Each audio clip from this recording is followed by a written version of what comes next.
In this lesson, I'm going to be going over creating the mouth, nose, and surrounding areas around them.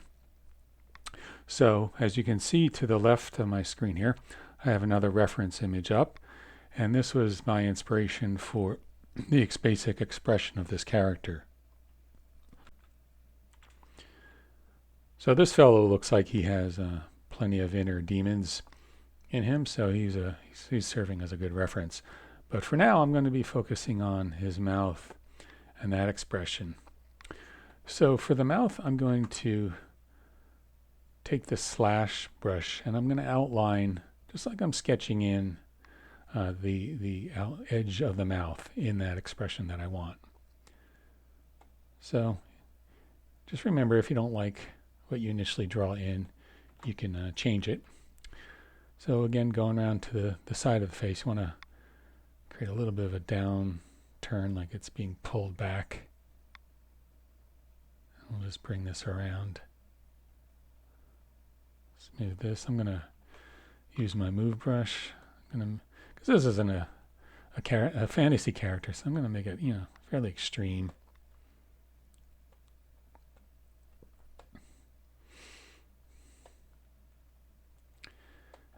Get that outline looking the way I want.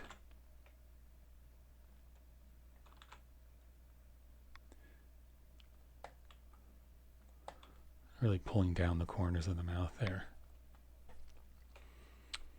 All right, so at this stage, I'm going to be carving into the sculpture to create the teeth. And much like with the eyes, I'm not going to be, at first, thinking of individual teeth.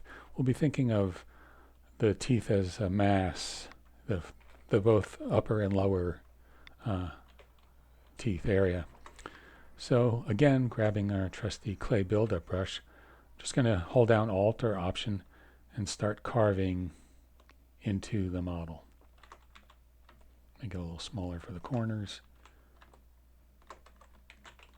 Not that big. And again, I'm just thinking of the teeth as one whole unit.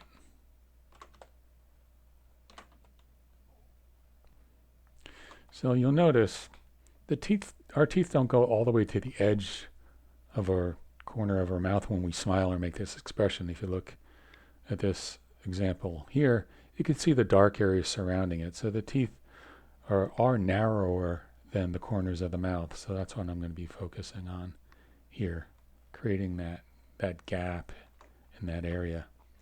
And I'm also wanting to create enough thickness for the lips. Much like with the eyelids, you don't want to have them too thin. Our lips can be pretty thick.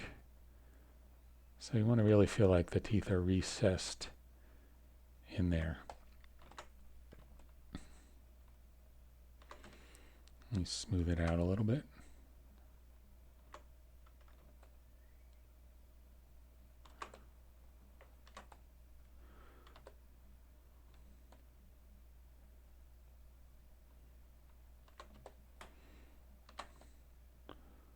Again, don't worry if it's not perfectly smooth just yet. We're just roughing it out. Again, trying to keep a good thickness for the lips. Keep that deep space in the corners.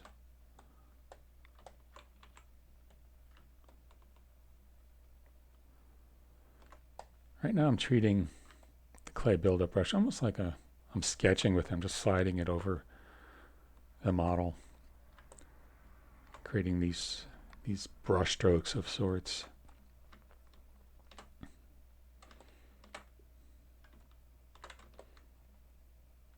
So again, I'm going to pay attention to my polygon count. It's again around 256,000. Let me lower it. Let me go back down to 150K and see how that goes. Give it a second to think. And there we are, back down. I don't really notice so much of a difference. It's pretty good at keeping detail around areas you already have detail in, so it's not completely losing everything. So again, just to drive the point home, keep an eye on your polygon count. It just makes life easier when you're working. Not to have to deal with too many polygons in your scene at once.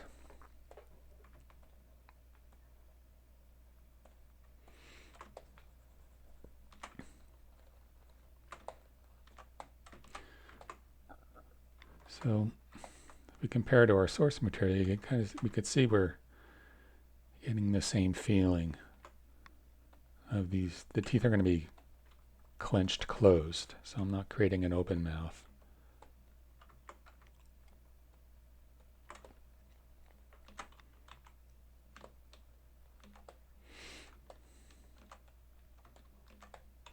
And again, it's a process where you're smoothing and maybe sharpening and smoothing, so don't worry if you lose a little bit here and there. You can always go back in. Let me just bring up my slash brush to define it a little better where the teeth are. So another thing to keep in mind about the teeth is I want them to bulge out a little bit. They're not completely flat from the profile.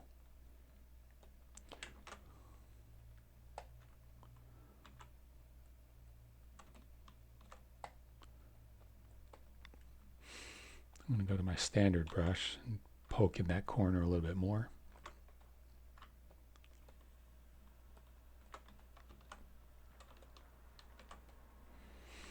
Go back to my clay buildup brush.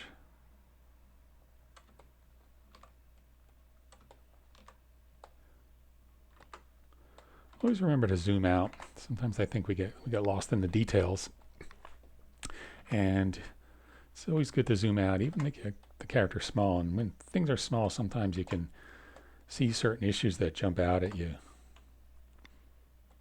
I'm going back to my move brush and indicate even more of a snarl. This is a fantasy character, so I can really exaggerate it.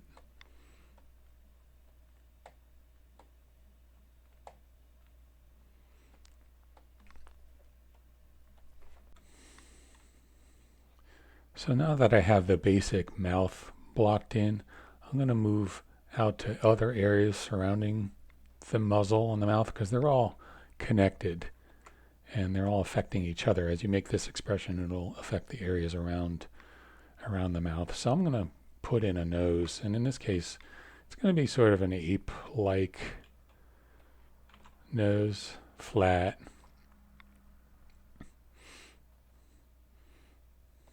Slightly animalistic.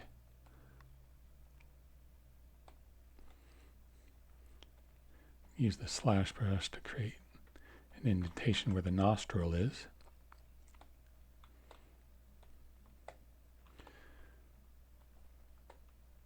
And you can make it a hybrid ape, human nose, or dog, or wolf, or whatever you have in mind.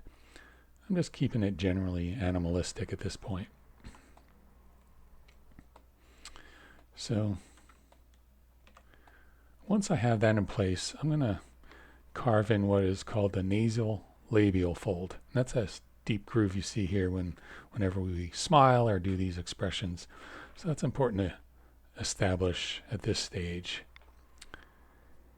And it hooks up around the nostril.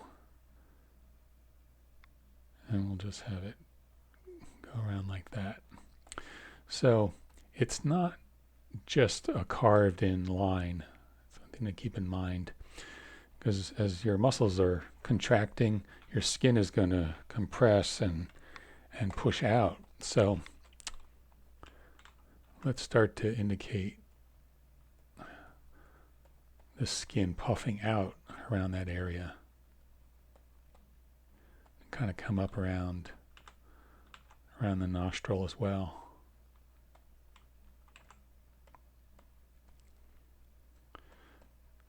Probably going to be most intense around the cheeks and then taper off as it gets lower down. Just going to indicate even more of a lip corner.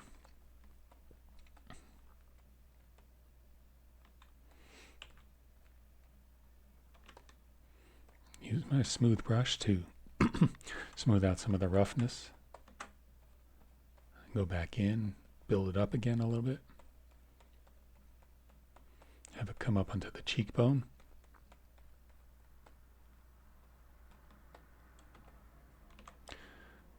So again, as I sculpt and smooth, I lose some of the definition I want, so I just go back in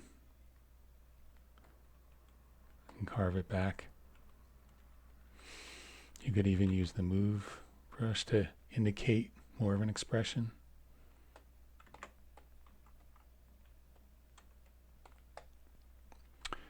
You could use the inflate brush to puff it out. You really feel like there's flesh moving on this character.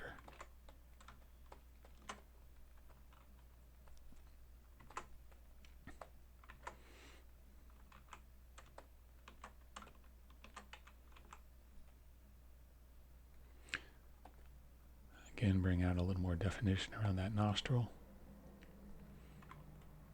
Using the inverse, I'll sharpen up that nose area.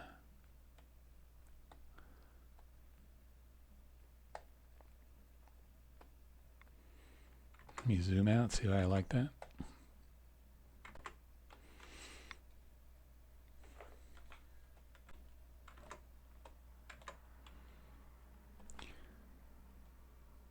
Try to bring those snarl wrinkles all the way up onto the nose.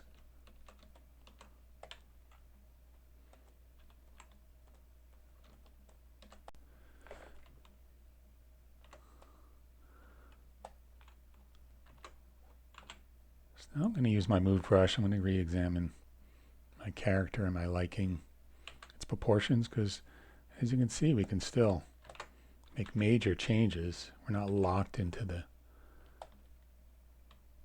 proportions that you started with. We're not losing any detail in doing this.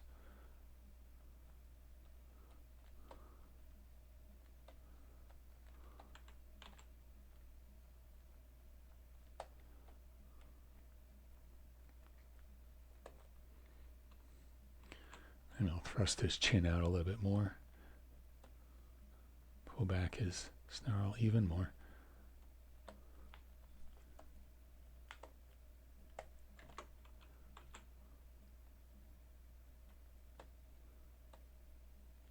All right, I think I'm happy with that. Let's start adding some detail to the teeth. So now we are ready to start adding the individual teeth. So much like with the mouth, I'm going to select the slash brush, and I'm going to begin by sketching in the division between the upper and lower teeth. And you can keep this faint because we're going to be actually going over this line with the actual teeth themselves. So that looks good. So I have my reference here, and I'm going to be taking my cues from human teeth to a point, but then, for instance, with the canines, I'm going to make them much bigger. I'm thinking using that as a reference, the wolf or animal-like mouth. So I like mixing anatomy like that. It's fun.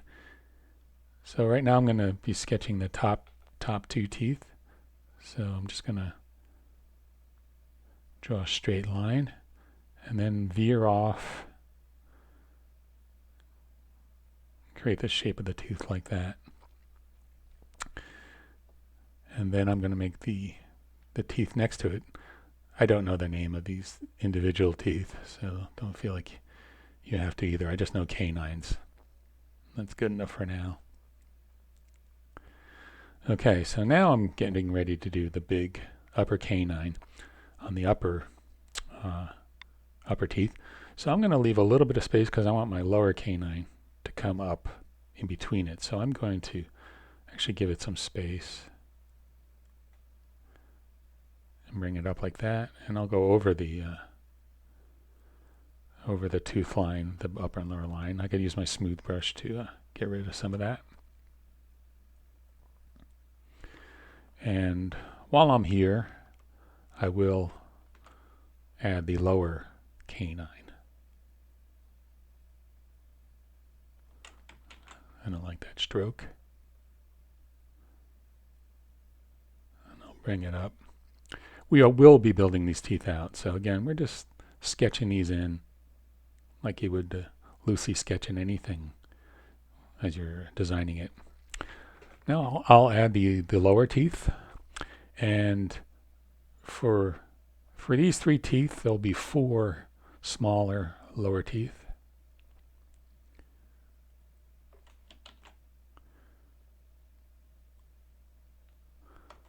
Takes me a few tries to get the stroke just right.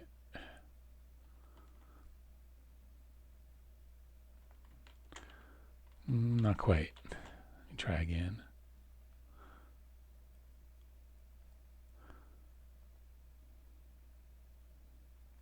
Okay, got it. All right, so moving along. I'll leave a little bit of space, and I'll start to put in some molars and put in lowers. Maybe I'll offset it a little bit and hint at another one back there. Okay, so I'm liking that. You could also use your move brush to change the shape of the teeth a little, maybe bring some edges down. All right, so let's start building out the teeth themselves. So for this, I'm going to use the clay buildup. And our front teeth are pretty flat, so I don't want to make them too round.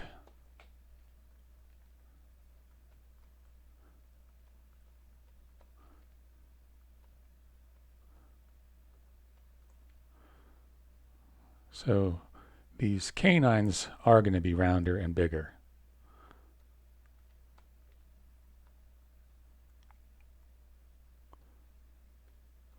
Build out the molars a little bit.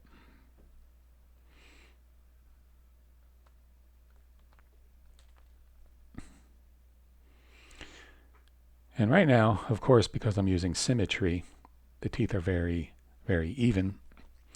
And we will be going in later over the whole model with the symmetry off and and making everything uneven, so it's not the perfect smile.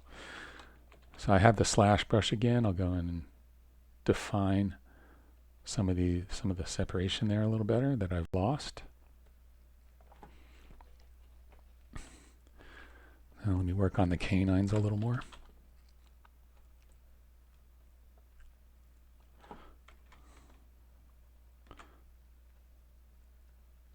So what you can do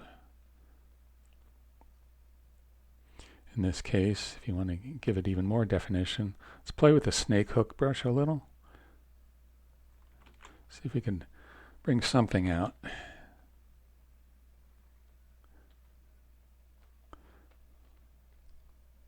Remember, the size of the brush affects how pointy the polygons will become. Let me use my move brush.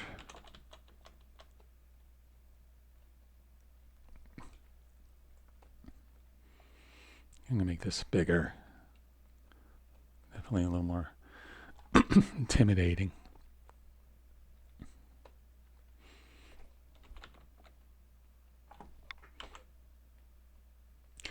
So sometimes as I'm working, I use the hotkey S to change the draw size, but I also use the bracket key. So if you see the cursor size changing, the brush size, then just know that's what's going on. Back to the slash brush, I'm going to start defining the gum line again. Because like I've been saying, this is a very iterative process. There's sculpting, smoothing, losing some definition. But once we have the landmarks in place, we can really go in and sharpen things up.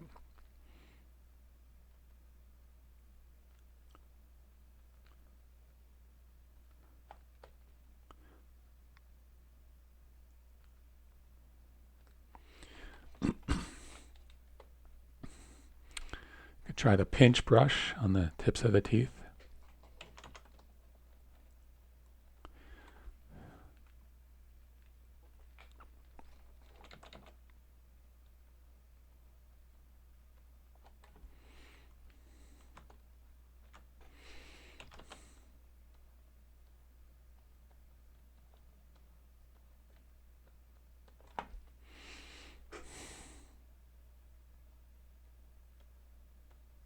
So another thing you want to be doing is also indicating, giving a little more definition to the gum line. So I'm going to use the inflate brush.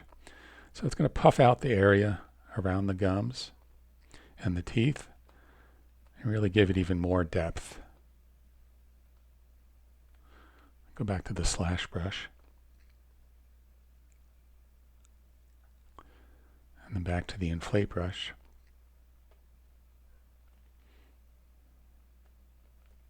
So as you can see, it really does give it that added dimension.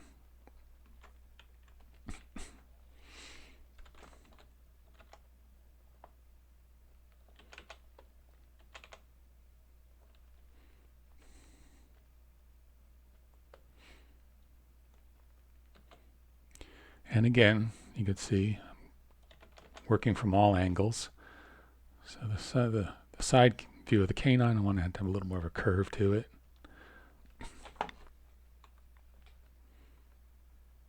Build out that tooth a little more.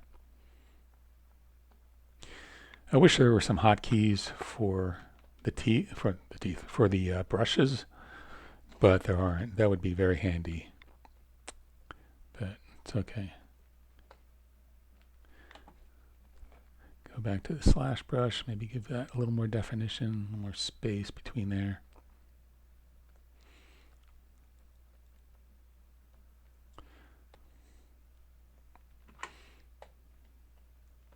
You zoom out.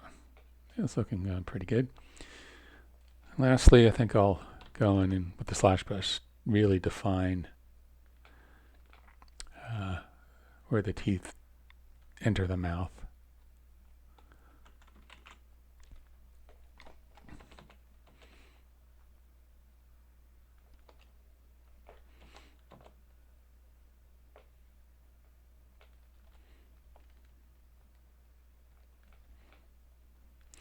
And the corners are where you can really dig in deep, give it that extra depth.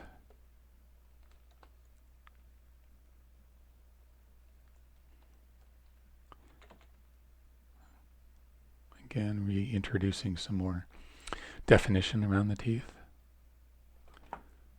Back to my move brush.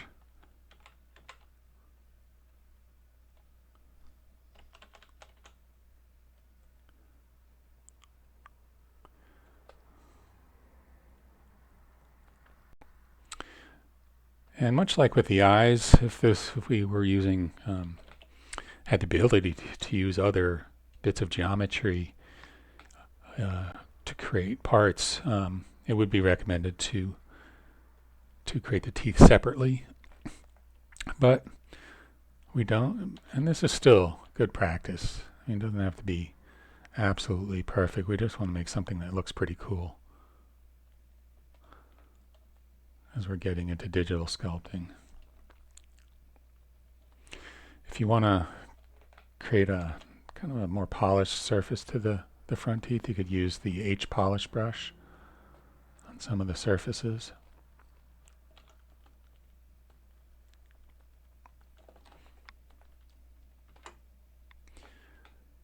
Go back to my pinch brush and I'll call this done for the moment.